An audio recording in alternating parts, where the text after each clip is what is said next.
¿Qué tal, amigos? Gracias por estar con nosotros en este espacio. Reflexionemos juntos en esta oportunidad. Y como de costumbre, me acompaña mi querido amigo Carrión. ¿Cómo estás? Excelente, siempre contento de estar nuevamente en este programa tan interesante. Qué bueno que estamos aquí.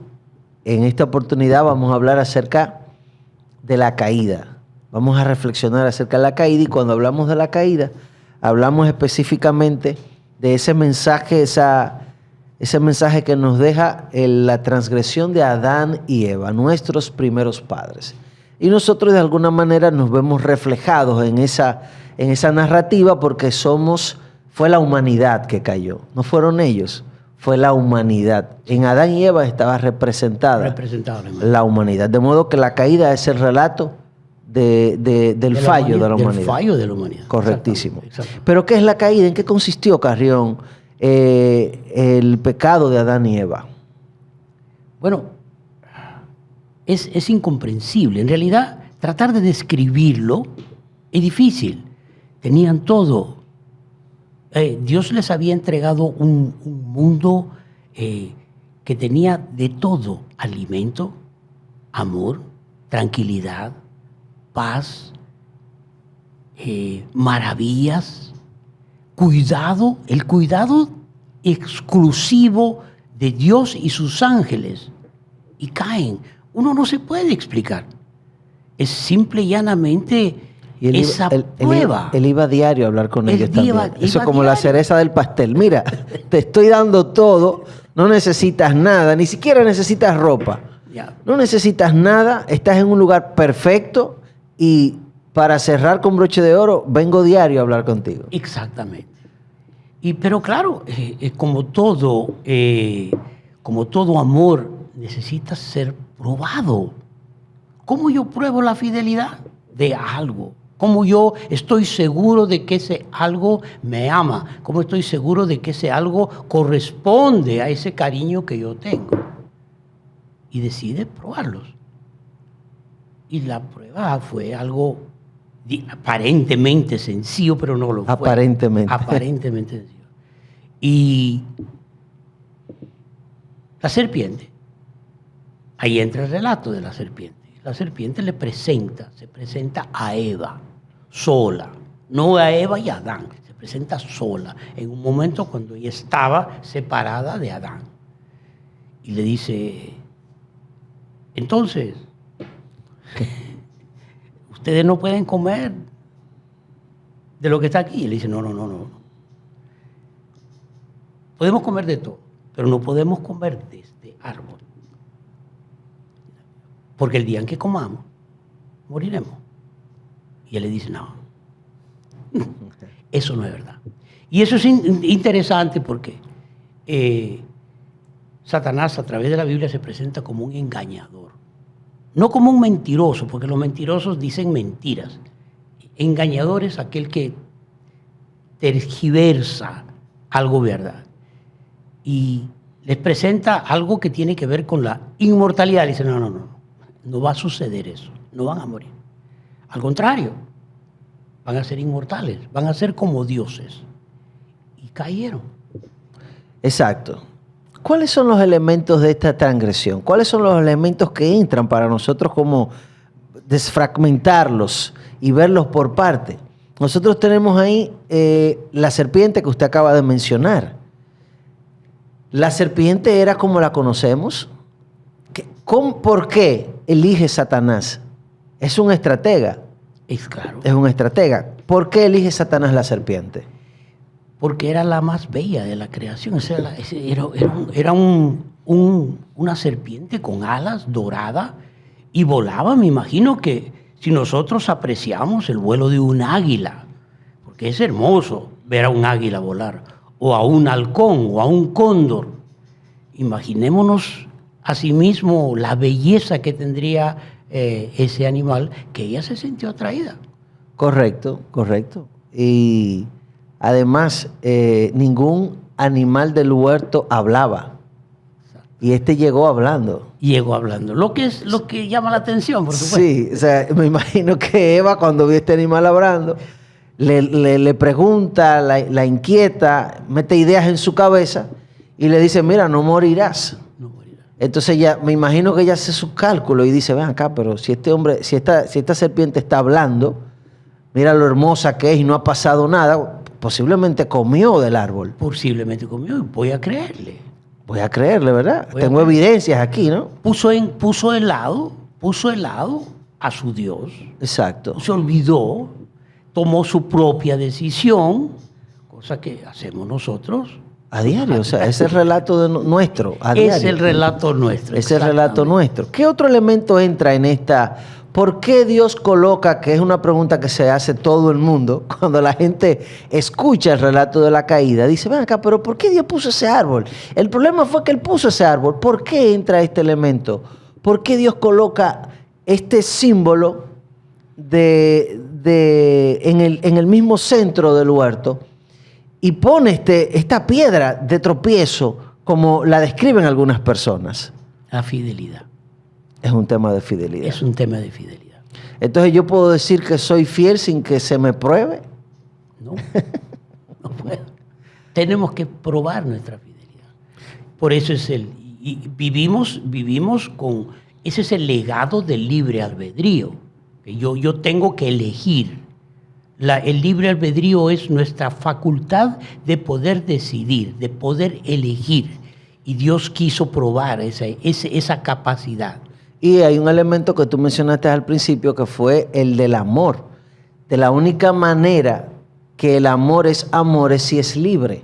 Absolutamente. Y de la única manera que soy una persona libre es si soy una persona moral. Moral. Pero la moralidad implica elección. O sea, si Dios crea a Adán y a Eva como robot, pues no tienen capacidad de elección. Absolutamente. No tienen capacidad de amar. No tienen capacidad de pensar, de elegir, de tomar decisiones. Pero entonces todo eso implica entonces que Adán y Eva, igual que nosotros, no eran personas con un chip, con una programación que le decía, mira, no coma del árbol, y ellos no comían. No, había un tema de elegir, de amar. Entonces, si ellos iban a amar a Dios, después de todo lo que le había dado, había que demostrar ese amor. Entonces estaban los límites, entra este árbol. Yo te he dado todo. De la única manera que sé, si me amas, si eres fiel, es si te pongo este elemento dentro para que tú puedas elegir por propia cuenta serme fiel, amarme. Ahora, teniendo en cuenta que Dios es un Dios inteligente, porque todo este relato, todo lo que nosotros hacemos semanalmente, siempre tiene ese elemento. Dios es un Dios inteligente. Posiblemente que Él ya había notado cierto grado de fidelidad en ellos. Claro. ¿Okay? Pero habría que probarlos. Porque estoy seguro que eso no fue la primera prueba que Adán y Eva padecieron. Tuvieron otras pruebas, pero esta era la crucial. Esta era la prueba.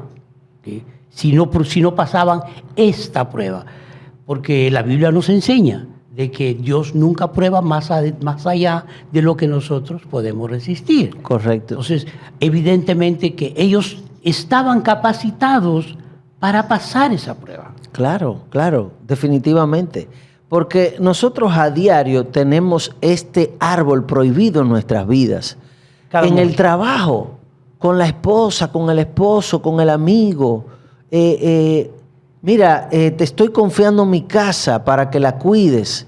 Y ahí hay aparatos costosos, ahí hay un sinnúmero de cosas que tú tienes que cuidar como si fueran tuyos, sin faltar a la confianza que el dueño te da. Absolutamente.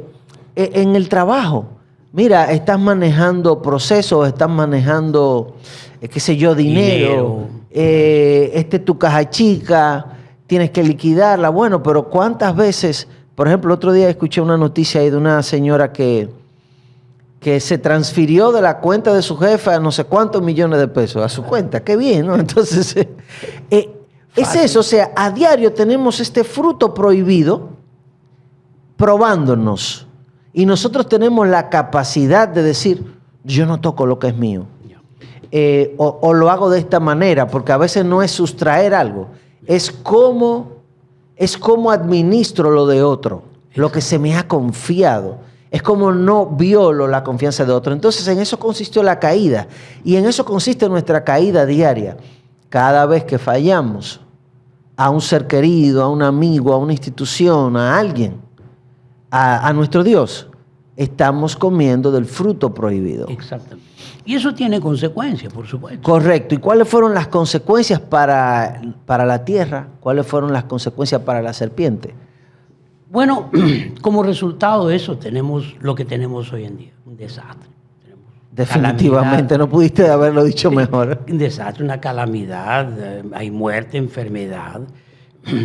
La serpiente fue maldita, pero también fue la tierra maldita. Correcto. Pero Adán y Eva no fueron maldecidos, no. No fueron maldecidos. No fueron maldecidos. Y eso es interesante. Porque si nos ponemos a pensar, la tierra no podía elegir. En realidad, la maldición que Dios tenía que darle a Adán y Eva se la dio a la tierra. Eso fue lo que pasó. ¿Por qué? Porque Él tenía el plan de salvarlo al hombre. Y la maldición a la tierra es una maldición que nos afecta directo Nos porque afecta. aquí estamos. Ahí estamos. Y venimos cargando con esto. Trabajamos, comemos del sudor de nuestra fuente. Antes no, antes el trabajo era una delicia. Era algo que nos hacía crecer. Ahora no, ahora lloramos para no trabajar. El trabajo nos lastima. Antes era un placer, ahora el trabajo nos lastima. Y si usted te das cuenta, la misma naturaleza está dañada. Comemos y tenemos que cuidarnos de lo que comemos. Exactamente. Tenemos que cuidarnos de lo que bebemos. Exacto. La tierra está maldita. Entonces, hay dos elementos cerrando, Carrión, que quisiera destacar. Número uno, ¿cuál fue entonces la consecuencia para la serpiente? Que debemos resaltar que era el mismo diablo, Satanás. Exacto. ¿Qué pasó con Satanás? Con su futuro, ¿qué le espera? Bueno, en Génesis 3:15 nos dice, y como consecuencia tú, estás hablando de la serpiente. De la serpiente. Dice, tú le herirás en la cabeza y tú le herirás en el calcañar y ella, la mujer, te herirá en la cabeza. La cabeza. La mujer representando el pueblo de Dios, representando la iglesia, representando a las personas que obedecen las enseñanzas de la Biblia, las enseñanzas de Dios. Cuando Jesús muere en la cruz y resucita, Aplasta la cabeza. aplasta la cabeza. Ahora, obviamente, la muerte de Cristo es esa herida en el talón, en el calcañar. La segunda venida de Cristo es lo que se denomina ese evento que finalmente herirá en la cabeza a la serpiente. O sea, Matará. la matará.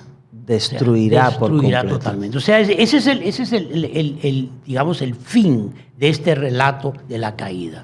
Es un relato triste, es un relato no agradable, pero tiene un final satisfactorio, que es todo esto tiene su fin, y el fin será la destrucción del mal, la destrucción del pecado, la destrucción de Satanás. Y en eso que dices y en eso que puntualizas, entonces nosotros vemos al Dios que da múltiples oportunidades. Porque si hubo una consecuencia para la serpiente, para la tierra, para nosotros hubo una consecuencia inmediata. Nosotros morimos a diario, ¿verdad? A diario. Morimos, nos enfermamos, tenemos que decirles adiós a nuestros seres queridos, sufrimos el castigo de la tierra, pero hay una esperanza. En medio de todo este relato de fallos, de flaquezas, hay una esperanza ahí. Dios no sentencia a muerte a Adán y Eva, todo lo contrario. Cuando sentencia a la serpiente y le dice, mira, tú vas a herir a la mujer en el tobillo, pero ella te va a aplastar la cabeza. Le está diciendo al hombre, hay esperanza para ustedes. Yo les estoy dando nuevas oportunidades para salvarse. Absolutamente. Y ahí está el mensaje final de este relato de la caída. El relato de la caída es el relato de un padre amante que da múltiples oportunidades al hombre para salvarse. Amén. Se nos complica Porque pecamos y nos alejamos de Dios justo como lo dice el relato. Nos escondemos, le echamos la culpa al compañero, le echamos la culpa a la serpiente. Y finalmente a Dios le echaba la culpa. ¿Okay? Y finalmente le echamos la culpa. Ay Dios, pero ¿qué es lo que está pasando conmigo, con mi vida? ¿Por qué me haces esto? Tú tienes la culpa ya. Bueno, Dios es totalmente diferente a nosotros. Él es un Dios de múltiples oportunidades. Y nos ha dado nuevas oportunidades desde que Adán cayó hasta el sol de hoy. Queridos amigos, Dios es un Dios de múltiples oportunidades. Dice la palabra de Dios que Él no ha venido esperando que cada uno procedamos al arrepentimiento. Amén. Tenemos la oportunidad de arrepentirnos. Tenemos la oportunidad de levantarnos. Tenemos la oportunidad de redimirnos porque Él es un Dios de múltiples oportunidades. Amén.